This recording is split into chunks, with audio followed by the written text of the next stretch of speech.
Hello, this is the WPI Press Centre briefing. I'm Patti de Bonitas, of course, with news from Iran. I'm today here with the leader of the WPI, Hamid Tawai. Welcome, Hamid. Thank you. What has happened recently is, of course, that Mr. Ahmadinejad was sworn in again as president in Iran for a second term. Now, there was, as you know, or as you might know, there was a lot of controversy about the elections on 12th of June and the aftermath. Millions of people have come out in Iran, of course, to protest. They say the election wasn't fair. Now what has happened, other countries, the EU, the US, they have said they are standing with the people in Iran. But now what we have seen as well is that when it came yesterday to the swearing-in ceremony, there was quite a different story to that, because most, nearly all of them, have sent diplomats. Some were lower ranking than others, but all of them have sent their diplomats to the swearing-in diplomacy. Sweden at the moment has the presidency of the EU and was heavily criticized for sending a quite senior diplomat there. Carl Bildt, the Swedish foreign minister, said, well, it's better to have an observer there than if they are absent. Now, I wonder what, Hamid Tawai, what do you make of this? Actually, what we are witnessing is that, of course, those governments, Western governments, European or North America, they are following their own policy. They need some sort of government in Iran to negotiate with and go on with whatever policy they have. And especially now they think that after those uprisings in Iran, they are confronting a weaker Islamic Republic, so it benefits them, it's good for them. So, I mean, nothing is very surprising there when they said, okay, now we have a president, although reluctantly, but still, we have a president in Iran, we're going to start our relation all over again with this president. But the thing that's changed, which is very important, I think, is before that uprising, before that controversial election, the main issue between West and Iran was nuclear project, was the interference of Iran in Iraq, in the area, in Middle East. Now, totally that thing's changed. Now, the important thing is the relation of Islamic Republic with Iranian people. So now there are much more talk about human rights in Iran, about those people who get killed in the street, about all of those people who get arrested for apparently no reason, many people who vanished. Those are issues. And thanks to uprising of people of Iran, and especially the way that they reported that through internet, Facebook, YouTube, and the other ways, all over the world, now everybody knows what happened. So although Western governments, they say that, okay, now we have a government in Iran, we start our relation all over again, but it's totally different, totally new situation, and the factor of people of Iran is the main factor now in that relation. So many of the heads of government said, for example, in Germany or the UK or France, they have said, well, we won't send the customary letter of congratulations. So in a way they're saying, we are with the people of Iran, but they're not quite against the government either.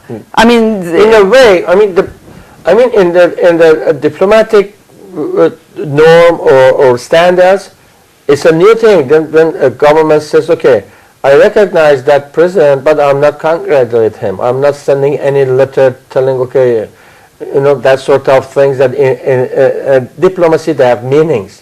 Yes. It's not just being polite or not being polite. It's got some meaning. It means that the level of relation is not that close to send him a congratulation letter, and it's not, of course, that the way that don't talk to each other. Something like this. The government of Canada says that we are proud that we are with people of Iran. And what that thing means, we should wait and see. But whatever it is, diplomatically, it sends a message to Ahmadinejad and the government of Iran that, okay, the business is not normal. We are not in the same politics as we were 3 months ago. That's the message. Or even U.S. government. They said, okay, we have a president in Iran, we better, Clinton says, okay, we better have our relation all over again, go on with the again those nuclear issue and that sort of thing. But even in there, in Congress, I just saw video clips of twice as a Republican senator, I think, was there once with the picture of Neda, talking about that, the crime of Islamic Republic, very directly, straightforward, and the second time with the picture of another victim, Taran Musavi, and again the same thing. So that's now the situation of Islamic Republic in the world. Even with the U.S. that from the beginning were very conservative how to deal with the situation in Iran, let alone in EU and the other governments. So once again, it shows that, I mean, now they are in a new relation. As far as we are concerned, we were for just boycotting, politically. Boycott of Islamic Republic is our demand. And we had that position since, I don't know, 3-4 years ago. So, and especially in today's condition, that's the minimum that people of Iran expect those governments that claim that democracy and that sort of thing, boycott Iranian government, Islamic Republic of Iran. But that's what we will push for, we'll fight for. But even the way as it is, you see that everything is different, and it's more likely that it can go forward much better to put pressure on those governments, even don't talk to Iranian government, because they are criminals. Obviously, they're criminals. Everybody knows that now. So, and Hillary Clinton, for example, she said, we take the reality that the person who was inaugurated today, meaning yesterday, will be considered the president. By whom? People of Iran don't consider him president.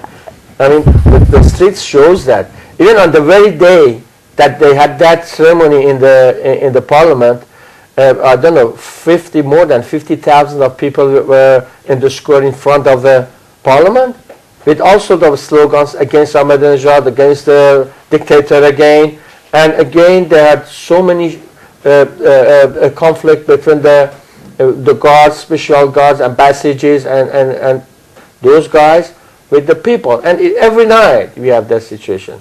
So when it says, okay, now we have to recognize that it's been recognized, the question is by who? By you, by the governments of the world. I think people of Iran, and even people of the world who have been following events in Iran through internet, all those pictures, all those video clips, they know what's going on.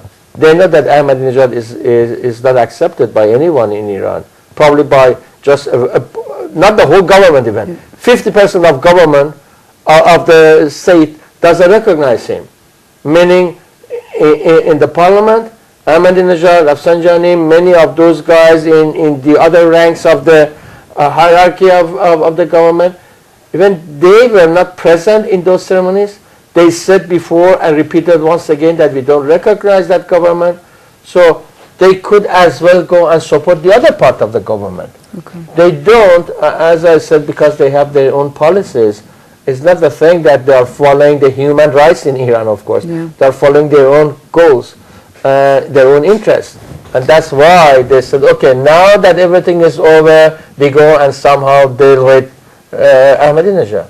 Hamid Tabriz, thank you very much. Thank you. This was WPI briefing on 6th of August. I'm Patti Divinitas. Until next time, goodbye.